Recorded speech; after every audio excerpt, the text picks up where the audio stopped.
नमस्कार, देश न्यूज में आपका स्वागत है। मैं हूं आपके साथ स्नेहा। आप देख रहे हैं हमारा खास कार्यक्रम रियल एस्टेट की रियलिटी। रियल एस्टेट की रियलिटी में अक्सर हम बिल्डर्स के द्वारा की जा रही लापरवाही के बारे में बात करते हैं। आज कुछ ऐसा ही मामला झारखंड के रांची से सामने आया है। रांची के हिनू में 4 मार्च को दीवार गिरने से 2 बच्चों की मौत हो गई थी। इस मामले में बिल्डर गुड्डू मिश्रा और ठेकेदार महेश प्रसाद सिंह के खिलाफ प्राथमिकी दर्ज की गई है। डोरंडा थाना प्रभारी के बयान पर दर्ज प्राथमिकी में आरोप लगाया है कि स्थानीय लोगों ने बिल्डर और ठेकेदार से कई बार दीवार से दूर गड्ढा खोदने का आग्रह किया था। यह भी कहा था कि अगर वह दीवार से चिपकाकर गड्ढे का निर्माण करते हैं तो बड़ी घटना हो सकती है। इसके बावजूद बिल्डर और ठेकेदार ने स्थानीय लोगों की बात को अनसुना कर दिया और गड्ढे को सटाकर दीवार का निर्माण कर दिया, जिसके बाद से दीवार गिर गई और गड्ढे में खेल रहे 2 बच्चों की उसी वक्त मौत हो गई। उससे उनकी मौत हो गई और इस घटना में बिल्डर और ठेकेदार की लापरवाही सामने आई है। थाना प्रभारी के मुताबिक ये आवेदन दिया गया है कि 4 मार्च को हिनू आस्था क्लिनिक के बगल में एक अपार्टमेंट का निर्माण कराया जा रहा था। इसके लिए पुरानी दीवार से सटे पिलर के लिए गड्ढा खोदा जा रहा था। इसी दौरान 50 फीट लंबी दीवार गिर गई और इस हादसे में गड्ढे में खेल रहे एक बच्चा और एक बच्ची के अलावा एक महिला दीवार के नीचे दब गई थी। हालांकि उस महिला की जान बच गई। इस हादसे में दोनों बच्चों की मौके पर ही मौत हो गई। इतनी बड़ी लापरवाही जिसमें कि बिल्डर के द्वारा यहाँ पर लापरवाही देखने को मिली। अब यहाँ पर मुआवजा देने की मांग हो रही है। मौके पर पुलिस टीम ने लोगों को समझा बुझाकर मामले को शांत कराया और जाम हटवाया, लेकिन मामला जरूर ये ठंडे बस्ते में जा चुका है। बिल्डर्स के खिलाफ मामला दर्ज तो हो चुका है, ठेकेदार के खिलाफ भी, लेकिन अभी तक मामला दर्ज होने से कुछ नहीं होता। यहाँ पर एक्शन की बात है तो एक्शन कुछ भी नहीं लिया गया है। सिर्फ मामले को दर्ज किया गया है, इनके खिलाफ कोई भी एक्शन नहीं लिया गया है। तमाम बिंदु है हमारे पास चर्चा करने के लिए। इस पर हमारे साथ जुड़ चुके हैं प्रमोद निरंजन जी, जो कि संवाददाता हैं झारखंड से, साथ ही साथ गणेश साकल्य जी हमारे साथ जुड़ चुके हैं, वरिष्ठ पत्रकार। दोनों का बहुत बहुत स्वागत है। प्रमोद जी, मैं आपसे पूरा मामला जानना चाहती हूँ। ये पूरे मामले को बताइएगा। साथ ही साथ बिल्डर और ठेकेदार के खिलाफ सिर्फ मामला दर्ज हुआ है, अभी तक कोई एक्शन नहीं देखा गया है प्रशासन का। देखिए, बहुत दुखद घटना है। जब एक बार आवेदन दे दिया गया था, उसके बाद भी थाना प्रभारी ने उस पर ध्यान नहीं दिया, जो कि निंदनीय घटना घट गई। अब आरोप लगाया गया है थाना प्रभारी पर। थाना प्रभारी कुछ दिनों के लिए शांत कराए और आश्वासन दिया गया है कि आपको मुआवजा मिलेगा, लेकिन मुआवजा का नाम अभी तक बिल्कुल ही नहीं। बिल्कुल आपने सही कहा कि आश्वासन अगर दिया गया है, आश्वासन ही अधिकारी दे सकते हैं। सिर्फ अगर कुछ एक्शन लेना होता तो तुरंत एक्शन लिया जाता, क्योंकि 2 बच्चों की मौत की बात है। अगर किसी की मौत हुई है तो वहां पर एक्शन तुरंत होना चाहिए था।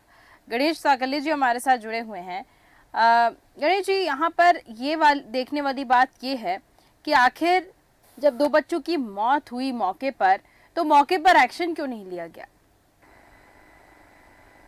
ये आपके शब्द सही है कि लापरवाही, ये लापरवाही नहीं, ये आपराधिक लापरवाही है। इसको आप आपराधिक लापरवाही बोलिए। आप अपने जो है ना। दूसरी चीज ये है इसमें कि जो भी बिल्डर है या कॉन्ट्रैक्टर है ना, जब उसको पहले से सजग कर दिया गया था कि यहाँ गड्ढा न खोदें, उसके बावजूद वो खोद रहा है, इसका मतलब है कि वो जानबूझ करके वो करता है। तो जानबूझ करके किया गया कृत्य जो है वो लापरवाही नहीं हो सकती, वो आपराधिक लापरवाही की श्रेणी में आता है।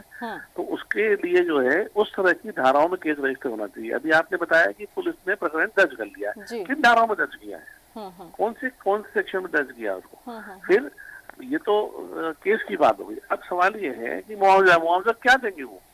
क्या किसी की मौत का मुआवजा हो सकता है? और बिल्डर क्या देगा? 10-5 हजार रुपए के मामले को रफा दफा कर देगा, उससे ज्यादा पैसा पुलिस को दे देगा वो। तो अल्टीमेटली जो है हमारे देश में ये घटनाएं इस तरह की कभी रुकने का नाम ही नहीं देखती। उसका कारण क्या है कि हमारे यहाँ कोई सिस्टम नहीं है, और अकाउंटेबिलिटी जितनी जैसे बनती है ठेकेदार की या बिल्डर की, उतनी ही अकाउंटेबिलिटी बनती है वहाँ की जो भी एजेंसी है, म्युनिसिपैलिटी है टीएनसीपी है, जो भी वहाँ पे एजेंसी आती है, डेवलपमेंट एजेंसी देखती है काम, भाई उनको देखना चाहिए कि अगर ये कोई वहाँ काम हो रहा है तो वो as far rules as far specific हो रहा है कि नहीं हो रहा है, और नहीं हो रहा तो उसी से रोकना चाहिए वो। बिल्कुल, मेरा ऐसा मानना है। बिल्कुल आपने सही कहा। यहाँ पर एक और चीज़ देखने वाली है गणेश साकले जी कि आपने कहा कि मामला दर्ज जरूर कर लिया है, किन धाराओं के तहत मामला दर्ज किया गया है, लेकिन देखिए स्थिति अगर देखें, हम झारखंड की बात कर रहे हैं, आज राज्य की बात कर रहे हैं, अगर हम हर राज्य में जाकर देखें, हर राज्य में हर शहर में जहाँ प्रोजेक्ट्स चल रहे हैं बिल्डर्स के, अलग अलग जगह जाकर देखें तो आपको यहाँ पर बड़ी लापरवाहियाँ देखने को मिलेंगी। यहाँ पे 2 लोगों की मौत हो गई है। आपने बहुत सी खबरों में भी पढ़ा होगा या देखा होगा, सुना होगा कि बिल्डर्स जो हैं वो कम रेट्स में हाई टेंशन तार के नीचे घर बेच देते हैं, प्लॉट्स बेच देते हैं। प्रशासन की तरफ से कोई भी एक्शन नहीं रहता है, वहाँ पर लोग रहते हैं, आखिरकार कोई ऐसी दुर्घटना घटती है, एक आध लोगों की मौत भी हो जाती है, लेकिन लोगों को सस्ते में वहाँ पर ज़मीन मिली, लोगों ने तो खरीद लिया, मौत भी हो रही है, लोगों को कोई फ़र्क नहीं पड़ रहा है और प्रशासन तो आंख मूंदे रखा ही हुआ है। तो ऐसी स्थिति में जो लोग हैं, यानी कि जो घर खरीदते हैं और बिल्डर्स के द्वारा ये जो लालच दी जाती है कम पैसों में ऐसी जगह पर प्लॉट्स या फिर घर खरीदने की, इसको लेकर क्या कहेंगे? क्या कह रहे हैं? मैं सुन नहीं पाया बराबर। गणेश साकले जी, मैं ये सवाल पूछ रही हूँ कि जैसे कि हम बात कर रहे हैं यहाँ पर बिल्डर्स की, तो झारखंड की अभी हम बात कर रहे हैं, लेकिन हम ओवरऑल पूरे अगर देश में देखें, हर राज्य के हर शहर में जाके देखें, बड़े बड़े प्रोजेक्ट्स हो रहे हैं और कहीं ना कहीं लापरवाही हर प्रोजेक्ट में आपको देखने को मिलेगी। चाहे वो मकान में इस्तेमाल किए गए मटेरियल की बात करें हम, या किसी भी स्तर की लापरवाही की बात करें, सबसे मुख्य लापरवाही यहाँ पर मैं ये बताना चाह रही हूँ आपको कि एक खबर सामने आई थी जहाँ पर एक बिल्डर जो है वो प्लॉट्स बेच रहा था और ऐसी जगह प्लॉट्स बेच रहा था जिसके ऊपर से हाई टेंशन वायर निकल रही थी। यानी कि आप समझ सकते हैं, लोगों को बहला फुसलाकर कम पैसे में वो जगह से प्लॉट्स दिए जा रहे थे। तो इस मामले में फिर आप क्या कहेंगे बिल्डर्स को लेकर? स्पष्ट कहना है कि इसमें लोग भी बराबर के जिम्मेदार हैं, है ना। हाई टेंशन लाइन को मैं समझता हूँ कि गांव देहात का जो किसान का छोटा सा बच्चा होता है वो भी समझता है कि एसटी लाइन के नीचे अगर आपने देखा हो गांव देहात में, तो ठीक उसके नीचे वो लोग कई बार जगह छोड़ देते हैं, वहाँ पे फसल नहीं लगाते। क्यों नहीं लगाते? कि जो हाई टेंशन लाइन में चिंगारी गिरती है वो पूरे खेत में आग लग सकती है उससे। तो आपने कई जगह देखा होगा कि वहाँ पे वो छोड़ के रखते हैं, उतनी जगह में मोदी नहीं करते वो। तो मेरा कहना है कि जब कोई आप चीज ले रहे हो, खरीद रहे हो, तो उसमें बराबर का जिम्मेदार एजेंसियां तो है ही है कि जो हमारी रेरा है, म्युनिसिपैलिटी है, टीएनसीपी है, ये तो है ही है। साथ साथ जो हम खरीदार भी जिम्मेदार है उसमें। सस्ते के लालच में वो चला जाता है वहाँ पे और फिर अपनी जान से हाथों बैठता है और फिर कहता है मेरे साथ अनजस्टिस हुआ।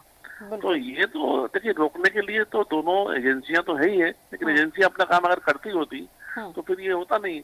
अच्छा, मिली भगत क्या है? बिना मिली भगत के होता नहीं कुछ काम, आप जानते हो अच्छे से। बिल्कुल। किसी भी राज्य में, चाहे झारखंड की बात नहीं है, चाहे मध्य प्रदेश को हम देख लें, महाराष्ट्र में तो आप देखो कितना ऑर्गेनाइज है बिल्डर का गेम जो है। और बिल्डर वहाँ पे जो है वो संरक्षण मनी देता है वहाँ के जो दादा लोगों को। जी बिल्कुल। तो ये तो बहुत ऑर्गेनाइज गेम है पूरा। जी, प्रमोद निरंजन जी के पास आऊंगी क्योंकि झारखंड में है वो, बेहतर तरीके से झारखंड की स्थिति में जानना चाहूंगी। बिल्डर्स को लेकर जो स्थिति बनी हुई, जैसे ये मामला है जिसमें 2 बच्चों की मौत हो गई है बिल्डर की लापरवाही से, तो क्या वास्तव में झारखंड की स्थिति कुछ ऐसी ही बनी हुई है? इतने ज्यादा लापरवाह बिल्डर्स वहां पर पाए जा रहे हैं? प्रमोद निरंजन जी, चलिए ठीक है, नेटवर्क का कोई इशू है। मैं गणेश साकले जी आपके पास आऊँगी।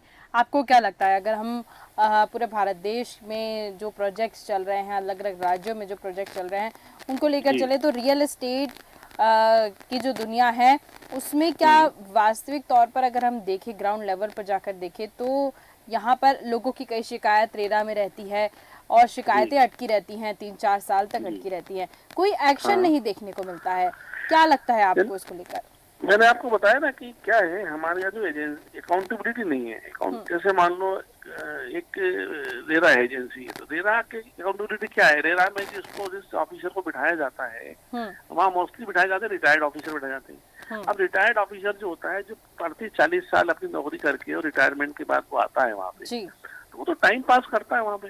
अच्छा, दूसरी चीज है कि उसको क्या बिगड़ना है? ज्यादा ज्यादा हटा दो कि कल हटाते आज हटा दो, लेकिन उसको काम करना ही नहीं है। अच्छा, तीसरी चीज क्या है उसमें सबसे बड़ी चीज कि जो रेरा है, रेरा को कितने पावर है भाई? कई राज्यों में पावर दी है, कई जगह पावर ही नहीं दी उनको।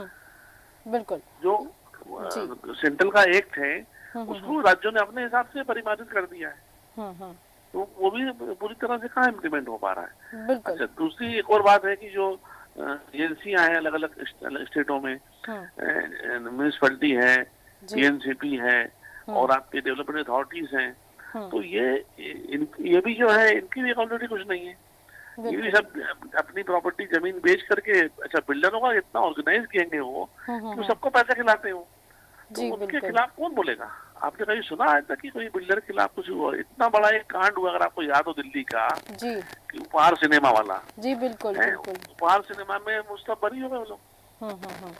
आखिर देखिए, यहाँ पर गणेश साकले जी बात ये सामने है कि बिल्डर्स के ऊपर राजनीतिक संरक्षण तो होता ही होता है, राजनीतिक संरक्षण होता है, इसीलिए वो कहीं ना कहीं से अपनी बात जो है वो पूरी करती न, मतलब वो अगर जिद पे अड़ जाए कि लोगों को बेवकूफ बनाना है तो वो बिल्कुल बना के ही मानते हैं। ताजा मामला जी, आप तो ये बता रही है प्लॉट और मकान की बात, यहाँ तो ऐसे ऐसे बिल्डर आए कि जिन्होंने बुकिंग करी, पैसा लिया और लेके छू हो गए, न कोई प्लॉट दिया न मकान दिया। जी जी बिल्कुल बिल्कुल, आप सही कह रहे हैं। बिल्डर्स की मनमानी लगातार बढ़ती जा रही है। इसी को लेकर अगर एक सवाल इसमें उठता है गणेश साकले जी की, ऐसी क्या सरकार की तरफ से कुछ ऐसे रूल्स बन सकते हैं, कुछ ऐसे रूल रेगुलेशन कड़े सख्त जिसको बिल्डर्स को अपनाना ही पड़ेगा?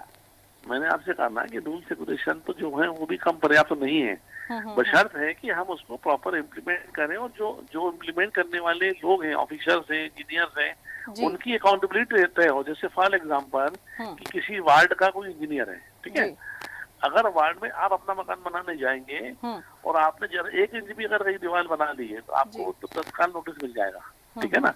तो क्या जब छोटे से मकान पे उनकी नजर है तो बिल्डर की कॉलोनी में नजर नहीं होती क्या? लेकिन वहाँ क्या है, सब सेटिंग हो जाती है उनकी, बिल्कुल, तो वो कुछ बोलता नहीं वहाँ पे कुछ, ये फर्क है। बिल्कुल बिल्कुल, आपने सही कहा। गणेश साकले जी, यहाँ पर जैसे बिल्डर्स की मनमानी की हमने बात कही, अब यहाँ पर देखने के कुछ कुछ ऐसे केसेस सामने आए हैं जिसमें बिल्डर लोगों से, कस्टमर से पैसा ले लेता है, उसके बाद वो प्रोजेक्ट ही बंद हो जाता है और वो कस्टमर्स के पैसे फंसे के फंसे रह जाते हैं। इसमें अगर कस्टमर जो होते हैं वो कोर्ट के चक्कर काटते हैं, 3-4 साल बाद बिल्डर को पैसे देने होते हैं। साधारण तौर पर बिल्डर पैसा दे देता है कैसे भी, क्योंकि अब न्यायिक प्रक्रिया हो जाएगी तो उसमें बिल्डर को तो सामने पैसे देने ही पड़ेंगे। लेकिन ये जो बीच का जो टाइम पीरियड रहता है जिसमें आम आदमी संघर्ष करता हुआ नजर आता है, क्योंकि बहुत से ऐसे मामले आए। भोपाल का ही एक मामला था जहाँ पर बिल्डर ने पैसे ले लिए लोगों से, उसके बाद वो प्रोजेक्ट ही बंद हो गया, यानी कि वो बिल्डर एक तरीके से कह सकते दिवालिया हो गया। अब पैसे तो लोगों के वहाँ पर फंसे हुए हैं। इन केसेस में कुछ ऐसे रेगुलेशंस, रूल बनाने की ज़रूरत है, जैसे कि अगर हम बात करें कि अगर किसी बिल्डर ने पैसा लिया है कस्टमर से तो एकदम एश्योरिटी के साथ, और सरकार की तरफ से कुछ ऐसे कड़े नियम बनाने की आवश्यकता है। क्या ऐसे कड़े नियम आपके हिसाब से बन सकते हैं जिससे ये जो हेरा फेरी होती है पैसों की, या इसमें भ्रष्टाचार जो होता है वो रुक सकता है? मैं आपसे कहा ना कि देखिए, एक तो रूल्स हिंदुस्तान में इतने बने हुए हैं, इसको पालन करने वाली जो एजेंसियां हैं और पालन करने वाले जो लोग हैं, जो ऑफिसर हैं, सबसे पहले तो उस एजेंसी की अकाउंटेबिलिटी फिक्स हो। उस जो वहाँ पे ऑफिसर्स हैं, इंजीनियर्स हैं, जो उसके कर्ताधर्ता है, उनकी जिम्मेदारी फिक्स हो कि भाई अगर आपके एरिया में अगर कोई भी इलीगल काम होगा तो आप भी उसमें बराबर के भागीदार होंगे। बिल्कुल, तब आप देखो कैसे काम नहीं होता। अभी क्या होता है कि सरकारी एजेंसी का जो भी नुमाइंदा है उस पर कोई अकाउंटेबिलिटी नहीं है। अच्छा, बिल्डर क्या करता है, पब्लिक से पैसा लेता है और लेकर भाग जाता है, वो भाग जाता है, उसके बाद वो केस चलता है बरसों बरस, उसके बाद बड़ी मुश्किल से पकड़ में आए तो बिल्डर कहता है साहब मैं तो दिवालिया हो गया, मेरे पास तो कुछ है नहीं। अच्छा, ये सब बिल्डर क्या करते हैं कि दूसरे देशों में जाके पैसा लगा देते हैं। तो मैं तो राज्य की बात छोड़ो, दूसरे देशों में पैसा खर्च कर देते हैं और दूसरे देशों में पैसा लगा देते हैं। इंडिया में कुछ है नहीं उनके पास। दिवाली आ गए, आप पब्लिक ज्यादा क्या करेगी, मारपीट कर लेगी उनसे, पुलिस उठा के बंद कर लेगी, 4 दिन बंद करेगी, छूट जाएंगे फिर बेल पे, मजे करेंगे।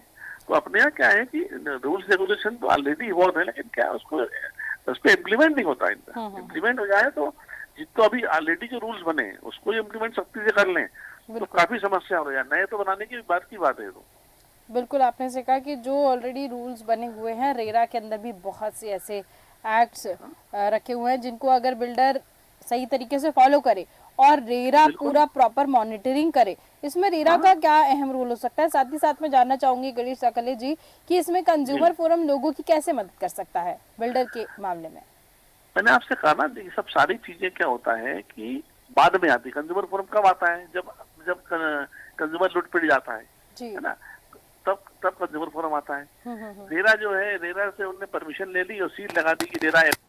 जी बिल्कुल, को ये करना चाहिए, अपने उसमें एक्ट और रूल्स के प्रोविजन करना चाहिए कि जो भी वो प्रोजेक्ट जिसको वो अनुमति दे रहा है उसकी रेगुलर मॉनिटरिंग करे। उसमें मॉनिटरिंग करके ये देखे कि जिन लोगों से, जिन कस्टमर से वो पैसा ले रहा है उस पैसे के हिसाब से उसने वहाँ अपना कंस्ट्रक्शन किया है कि नहीं किया। अगर नहीं किया तो नेक्स्ट किस्त वो खुद रुकवा दे रेरा। अगली किस्त जब तक नहीं मिलेगी जब तक कि आप इसमें काम नहीं करेंगे। ये कहाँ होता है। बिल्कुल बिल्कुल आपने सही कहा। तो सील लगा के दे दिया, अब सील लगा दिया, उस रेरा की सील पे और पब्लिक को देखो बनाता है उसको। मेरा प्रोजेक्ट रेरा से अप्रूव्ड है, डीएमपीसीपी से अप्रूव्ड है। अरे अप्रूव्ड हो गया लेकिन वो चालू कहाँ हुआ अभी। बिल्कुल, मौके पे तो कुछ नहीं हुआ उसमें। जी बिल्कुल आपने सही कहा। प्रमोद निरंजन जी के पास में जाऊंगी, झारखंड की स्थिति जानना चाहती हूँ प्रमोद निरंजन जी कि जिस तरीके से ये मामला आया है जिसमें 2 बच्चों की मौत हो गई है, क्या पूरे झारखंड में ऐसी स्थिति बनी हुई है, बिल्डर्स की ऐसे ही मनमानी करते दिख रहे हैं। प्रमोद निरंजन जी मैम, अक्सर देखा गया कि स्थानीय ठेकेदार के द्वारा दबंगी या महज खानापूर्ति किया जाता है, जबकि यहाँ पर जो बच्चे 50 फीट लगभग दीवार से टूटकर दब गए हैं, उन्होंने पहले भी थाना में आग्रह किया था कि कुछ दूर हट के गड्ढा खना जाए, फिर भी मानवता को नहीं देखते हुए स्थानीय ठेकेदार ने जानबूझकर नजरअंदाज करके ये एक बहुत दुखद घटना है। बिल्कुल बिल्कुल आपने से कहा। गणेश जी आपके पास आऊंगी। यहाँ पर देखिए, जानबूझकर की गई अगर चीज है, अगर ठेकेदार और बिल्डर की लापरवाही है और इस पर कोई एक्शन नहीं हुआ है, इसको क्या कह सकते हैं हम। क्योंकि जब पता है, प्रशासन को भी पता है कि जबरदस्ती ये मामला सामने आया है, जब गड्ढा खोदने के लिए मना किया गया था, नोटिस दिया गया था, उसके बावजूद यहाँ पर गड्ढा खोदा गया और जिसकी वजह से दीवार गिरी, कोई भी दुर्घटना हो सकती थी, ये पहले से ही अवगत थे बिल्डर और ठेकेदार इस मामले से, लेकिन उसके बाद भी ऐसा किए। यानी कि अगर हम यहाँ पर दोषी ठहराएं तो जितने भी स्थानीय जिम्मेदार अधिकारी, साथ ही साथ जनप्रतिनिधि हैं, सब यहाँ पर घिरते हुए नजर आएंगे, सबके ऊपर सवाल खड़े हो रहे हैं। देखिए क्या है, मैंने आपसे कहा ना कि अब पुलिस ने क्या है, केस रजिस्टर कर लिया, आश्वासन दे दिया कि हम मुआवजा दिलाएंगे, हमने प्रकरण दर्ज कर लिया। अरे प्रकरण किन धाराओं में दर्ज किया है आपने, उनके खिलाफ क्या सेक्शन लगाया है, कितनी गंभीर धाराएं लगाई है। उसके बाद ये है कि उसको थाने में बिठाया क्यों नहीं पकड़ के अभी तक आपने, क्यों नहीं अरेस्ट क्यों नहीं किया अभी तक आपने। बिल्कुल भाई अगर मान लो छोटा सा अपराध होता है, मैं मामूली बात बता रहा हूँ आपको, आपकी गाड़ी से एक्सीडेंट हो जाए किसी का, एक्सीडेंट तो कोई जानबूझ से होता नहीं है, उसमें पुलिस क्या करती है, फौरन बिठा लेती है आदमी को, बैठ जाओ थाने में, इसके बाद तुम्हारी बेल होगी तब देखेंगे। तो इतनी बड़ी घटना के बाद भी अगर 24 घंटे बाद भी उनको थाने में पुलिस अरेस्ट नहीं कर पाई है, इसका मतलब ये है कि साहब उनको जो है पूरा मौका दिया जा रहा है कि आप अपना बचाव कर लो। कोई बड़ा हाथ है जो बचाव करता हुआ दिख रहा है, और यही स्थिति पूरे भारत देश में बनी हुई है कि जितने भी भ्रष्ट लोग हैं उनके ऊपर किसी न किसी का हाथ है। इस वजह से उनके हौसले और बुलंद है और लगातार भ्रष्टाचार की स्थिति जो है वो गंभीर होती जा रही है। और अगर प्रशासन की बात करें, सरकार की बात करें, तो बिल्कुल ध्यान तो बिल्कुल भी नहीं है भ्रष्टाचार की इस स्थिति पर। बहुत बहुत धन्यवाद गणेश सकले जी और प्रमोद निरंजन जी हमारे साथ जुड़ने के लिए, तमाम जानकारियां देने के लिए। तो झारखंड की हम बात कर रहे थे। झारखंड के रांची में एक मामला सामने आया जहां पर बिल्डर की लापरवाही और ठेकेदार की लापरवाही से 2 बच्चों की मौत हो गई, एक महिला भी दब गई थी, लेकिन महिला कैसे कैसे तो बची है। लेकिन यहाँ पर 2 बच्चों की जब मौत हुई है तो इस पर प्रशासन तो भी अलर्ट नहीं दिखा, जो बिल्डर है, ठेकेदार है, उनकी गिरफ्तारी तो भी नहीं, खाली मामला दर्ज कर लिया गया है। सिर्फ मामला दर्ज करने से यहाँ पर मामले को शांत कर दिया गया और मामला ठंडे बस्ते में चला गया। लेकिन इस पर सख्त कार्रवाई करने की आवश्यकता है और पूरे देश के रियल एस्टेट की जो दुनिया है उसमें बहुत ज्यादा सुधार करने की भी आवश्यकता है। जरूर सरकार को कुछ ना कुछ कदम इस पर उठाने होंगे। तो फिलहाल के हमारे इस खास कार्यक्रम में सिर्फ इतना ही। देखते रहिए देश न्यूज। नमस्कार।